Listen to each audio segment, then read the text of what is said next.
Olá pessoal, bem-vindos ao De Frente com Texto. Esse é o nosso canal de estudo da Palavra de Deus. Lembre-se, se o canal está sendo útil para você, se o vídeo dessa semana está sendo útil para você, deixa seu like, faça seu comentário. Se você tiver alguma dúvida em relação aos estudos, deixa sua pergunta. Para nós é um grande prazer poder participar do nosso crescimento no estudo da Palavra de Deus. Muitas pessoas já estão nos acompanhando, várias pessoas estão formando grupos pequenos entre os seus familiares, nas suas igrejas, para estudar o Evangelho de Marcos. Então vem conosco, junte-se a nós e vamos juntos crescer no conhecimento do nosso Senhor e Salvador Jesus Cristo.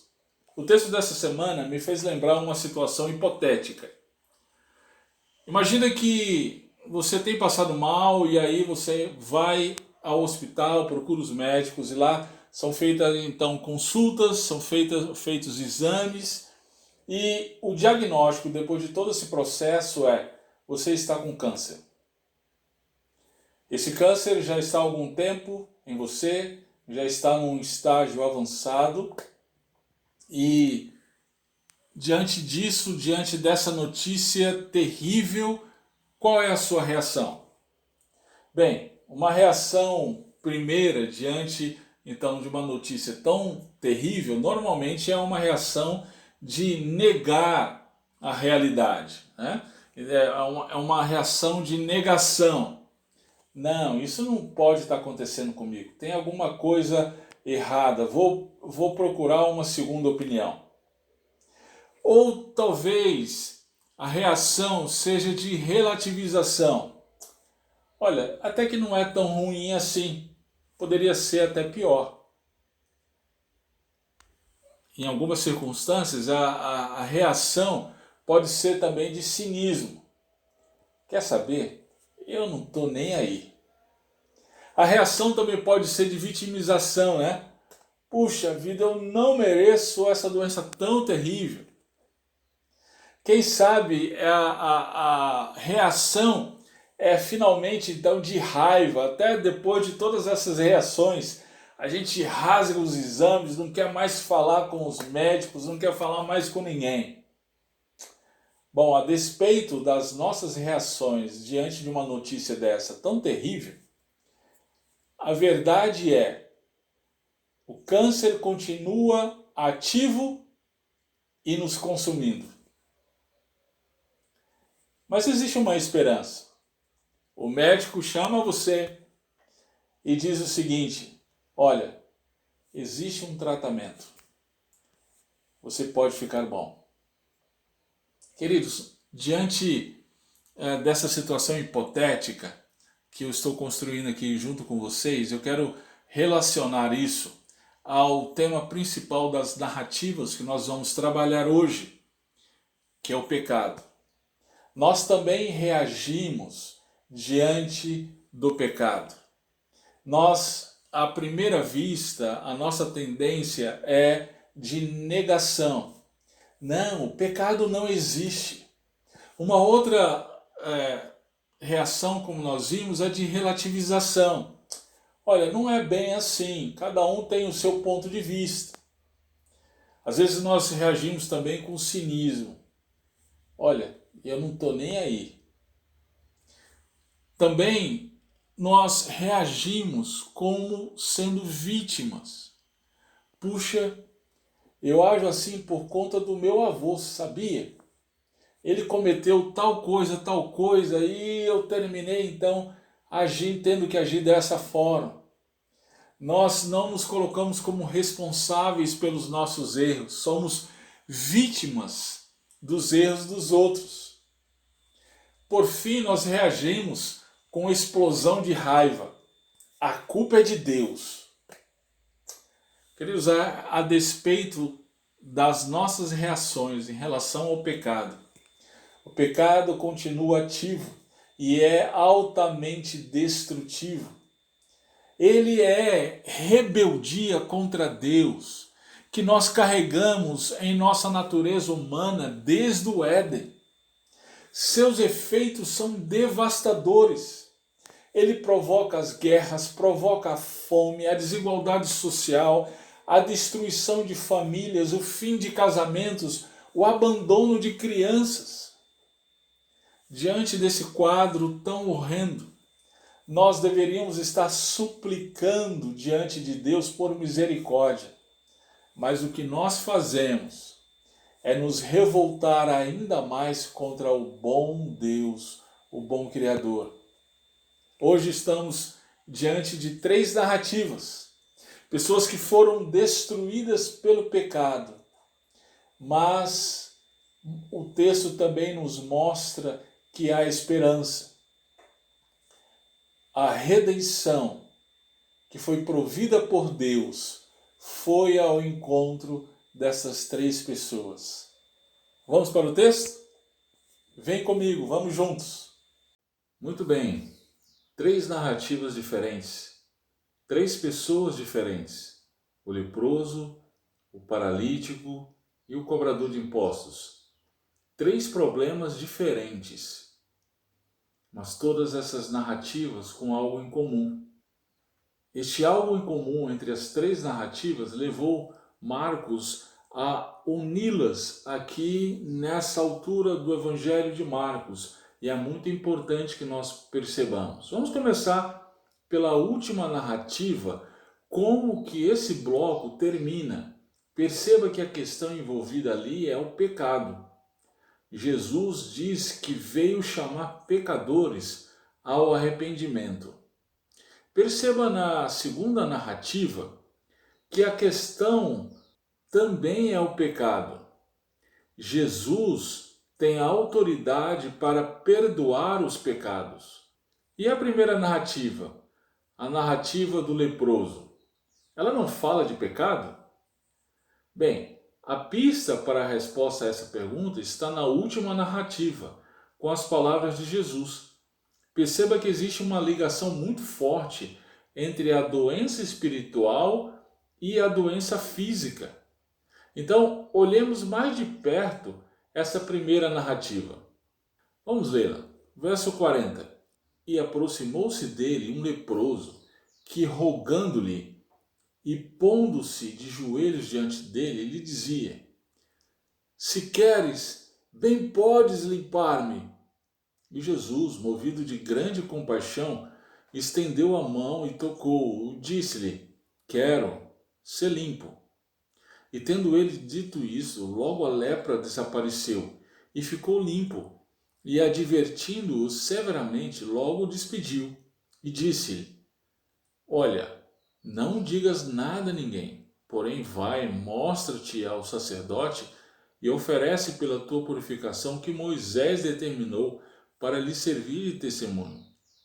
Mas tendo ele saído, começou a pregoar muitas coisas e a divulgar o que acontecera, de sorte que Jesus já não podia entrar publicamente na cidade, mas conservava-se fora em lugares desertos, e de todas as partes iam ter com ele. Perceba o pedido do leproso em relação a Jesus. Ele não diz cura-me, ele diz limpa-me. A questão aqui envolvida vai muito além da cura física, gente. A palavra aqui, limpo, é diferente da palavra usada no texto anterior, no capítulo 1, verso 34, para cura. Isso porque a lepra era uma doença no contexto da antiga aliança que estava ligada ao pecado. Preste bem atenção, eu não estou dizendo que a hanseníase, como conhecemos a lepra hoje, é resultado de pecado. Eu estou dizendo que a lepra no Antigo Testamento, no Antigo Israel, no contexto da Antiga Aliança, ela estava ligada diretamente ao pecado. Perceba em Levítico, capítulo 14, verso 1, que fala sobre a lepra. Diz assim: Depois falou o Senhor a Moisés, dizendo: Esta será a lei do leproso no dia da sua purificação. Será levado ao sacerdote, e o sacerdote sairá fora do arraial, e o sacerdote o examinará, e eis que, se a praga da lepra do leproso for sarada, Então degolará o cordeiro no lugar em que se degola a oferta da expiação do pecado e o holocausto no lugar santo, porque quer a oferta da expiação da culpa como a da expiação do pecado é para o sacerdote coisa santíssima ao Senhor. Perceba que existe uma relação muito próxima entre a lepra e o pecado. É por isso que a gente vê o relato em relação a Miriam, quando houve a murmuração contra Moisés, né? E diz lá que a nuvem se retirou de sobre a tenda, e eis que Miriam ficou leprosa como a neve. E olhou Arão para Miriam, e eis que estava leprosa. É isso aí. Parece que a lepra, então, no contexto da antiga aliança, ela foi usada por Deus para ilustrar os terríveis efeitos do pecado. Ele degrada gradualmente o contaminado, deteriorando todo o corpo, começando pela extremidade. O doente chega a perder o contato com seus familiares, amigos, toda a sociedade, até que venha a perder finalmente a própria vida. E não é esse mesmo o efeito do pecado? Não subestime o pecado, seus efeitos são terríveis. E qual é a cura para tamanho mal? Somente Deus pode curar. Somente Deus. E é isso que ele faz. Aqui na narrativa, então, Jesus, ele cura o leproso. E é muito interessante a gente notar que o leproso, ele apela pela vontade de Jesus. Se queres, bem podes limpar-me. A questão mesmo é de vontade, porque estava ali diante dele o Rei dos Reis, Senhor dos Senhores, que pode todas as coisas. A expressão aqui denota então fé no poder de Jesus Cristo, como sendo então o Cristo, o Messias. Ele tinha toda a capacidade para purificar o leproso. E Jesus então, ele diz o texto que se compadeceu. E a resposta dele era: eu quero. Isso fala muito conosco. Talvez seu pecado tenha chegado a níveis que você se sinta como esse leproso. Talvez você esteja dizendo: não tem cura para mim, estou coberto de vergonha. Eu queria dizer para você hoje que existe esperança. Jesus Cristo veio para trazer perdão. Perdão esse que nos restaura a comunhão com Deus e com nossos semelhantes. E Ele não está insensível à nossa dor. Ele se compadece de nós. De modo que, se depende somente da vontade dEle, a vontade dEle então é uma vontade compassiva, cheia de compaixão. Então, corra para Ele, vá para Ele. Ele é a única solução para o terrível mal do pecado. A segunda narrativa é a narrativa do paralítico. Está no verso 1 do capítulo 2 até o verso 12. Vamos ler. E alguns dias depois entrou outra vez em Cafarnaum e soube-se que estava em casa. E logo se ajuntaram tantos que nem ainda nos lugares junto à porta cabiam. E anunciava-lhes a palavra.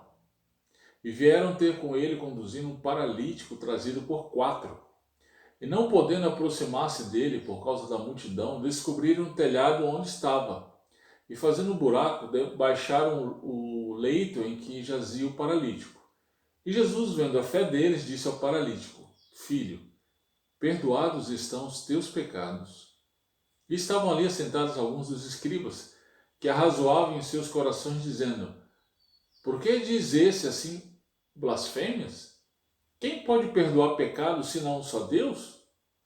E Jesus, conhecendo logo em seu espírito que assim arrazoavam entre si, lhes disse: Por que arrazoais sobre essas coisas em vossos corações? Qual é mais fácil? Dizer ao paralítico: Estão perdoados os teus pecados? Ou dizer-lhe: Levanta-te e toma o teu leito e anda? Ora, para que saibais que o Filho do Homem tem na terra poder para perdoar pecados, disse ao paralítico: A ti te digo, levanta-te, toma o teu leito e vai para a tua casa. E levantou-se, tomando logo o leito, saiu em presença de todos, de sorte que todos se admiraram e glorificaram a Deus, dizendo: nunca tal vimos. Perdoados estão os teus pecados. Ao chegar diante de Jesus, depois de ter descido pelo telhado, o paralítico então, sendo levado a Jesus pelos seus 4 amigos, ele então está diante daquele que pode todas as coisas e espera dele então a palavra de cura. E o que Jesus diz ali é: perdoados estão os teus pecados. Isso é incrível. Isso porque Jesus sabia que a situação daquele paralítico era triste e decadente. Mas havia uma situação ainda pior, que era a situação espiritual daquele homem. Alguns hoje se escandalizariam com Jesus, uma vez que ele priorizou a necessidade espiritual daquele homem, não é? Mas Jesus, ele não se curva aos nossos ditames culturais. Ele é Deus e é Ele quem diz o que realmente necessitamos, a saber, o perdão dos nossos pecados. E aí, diante dessa resposta de Jesus, os líderes religiosos, então, daquela época, os escribas, fariseus, eles vão se escandalizar com Jesus e eles vão perguntar: peraí, quem pode perdoar pecados se não somente Deus? Sabe de uma coisa? Eles tinham razão. Se uma ofensa, pensa comigo, é dirigida a um homem, somente aquele homem pode perdoar essa ofensa. Mas o pecado, antes de mais nada, é ofensa contra Deus. Então ninguém tem autoridade para perdoar em nome de Deus, a não ser o próprio Deus. Então vejamos a resposta de Jesus. Jesus ele vai dizer: o Filho do Homem tem autoridade para perdoar pecados, e isso é demonstrado pela autoridade sobre as enfermidades. Em outras palavras, é isso que Jesus está dizendo. É interessante aqui ele usar esse título, Filho do Homem, não é? Veja que Jesus se utiliza do título Filho do Homem para se descrever. Jesus, em todo o seu ministério na terra, preferiu esse título e costumeiramente usava-o para se referir a si mesmo. Essa designação foi utilizada mais de 65 vezes nos evangelhos sinóticos, só em Marcos 13 vezes. Esse título ele nos incita a curiosidade, né? Por que esse título foi o modo favorito de Jesus para referir-se a si mesmo? Mas qual o entendimento das pessoas da época em relação a esse título? É certo que na nossa época, nos nossos dias, esse título tem sido atribuído à humanidade de Cristo, enquanto o título Filho de Deus, à sua divindade. Mas isso é incompleto. Veja, a figura do Filho do Homem era muito popular nos dias de Jesus. E isso veio do Antigo Testamento. Em Daniel, capítulo 7, verso 13 e 14, aparece então essa figura messiânica do Filho do Homem. Olha só. Eu estava olhando nas minhas visões da noite, e eis que vinha nas nuvens do céu um como filho do homem, e dirigiu-se ao ancião de dias, e o fizeram chegar até ele. E foi-lhe dado o domínio, e a honra, e o reino, para que todos os povos, nações e línguas o servissem. O seu domínio é um domínio eterno, que não passará, e o seu reino tal, que não será destruído. A partir desse texto fica claro que o Filho do Homem é aquele ser celestial pré-existente que desce à terra com um glorioso reino de Deus. Essa imagem então remonta perfeitamente a Cristo e como ele é descrito por Marcos na primeira parte do Evangelho. Desde o princípio do Evangelho, Marcos ele já inicia afirmando então: olha, o Filho do Homem ele tem autoridade para perdoar pecados, porque ele é o próprio Deus. No capítulo 2, no verso 28, o Filho do Homem é Senhor sobre o sábado. No capítulo 8, verso 38, diz: porquanto qualquer que entre nessa geração adúltera e pecadora se envergonhar de mim e das minhas palavras, o Filho do Homem também se envergonhará dele quando vier na glória de seu Pai com os santos anjos. Marcos 13, 26 vai dizer a mesma coisa. Jesus diz que eles verão vir o Filho do Homem nas nuvens com grande poder e glória. E no capítulo 14, verso 62, mais uma vez ele repete: eu sou, sim, eu sou Deus. Ele está respondendo ali, eu sou o Filho de Deus. E ele vai dizer: vereis o Filho do Homem assentado à direita do poder de Deus e vindo sobre as nuvens do céu. Sim, estava ali diante deles o próprio Deus e, como tal, tinha toda a autoridade para perdoar os pecados. É isso que Jesus, então, estava fazendo. A terceira narrativa sobre o cobrador de impostos. Vamos ler. Capítulo 2, verso 13 ao verso 17. Diz assim: e tornou a sair para o mar, e toda a multidão ia ter com ele, e ele os ensinava. E passando viu Levi, filho de Alfeu, sentado na recebedoria, e disse-lhe: segue-me.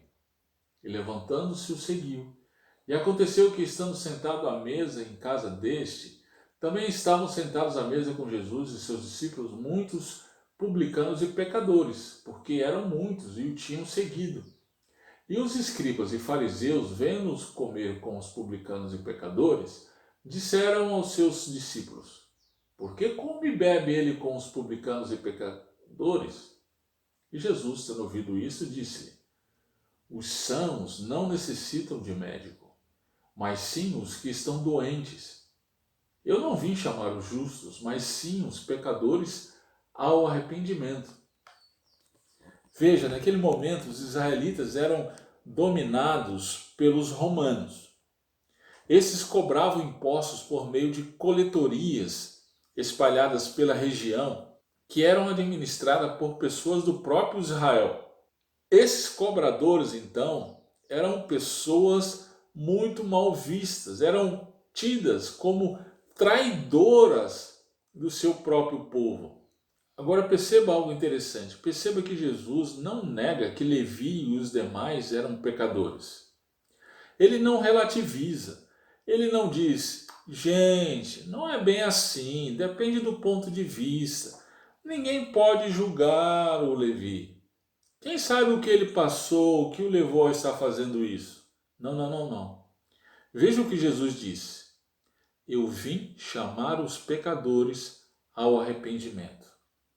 Queridos, a negação do seu pecado por meio da relativização não irá resolver o seu problema. Somente o perdão trazido por Jesus pode restaurar a mim e a você por completo. Então, na culminância dessas três narrativas, Jesus está nos levando a entender que Ele é o próprio Deus que veio trazer redenção para os pecadores.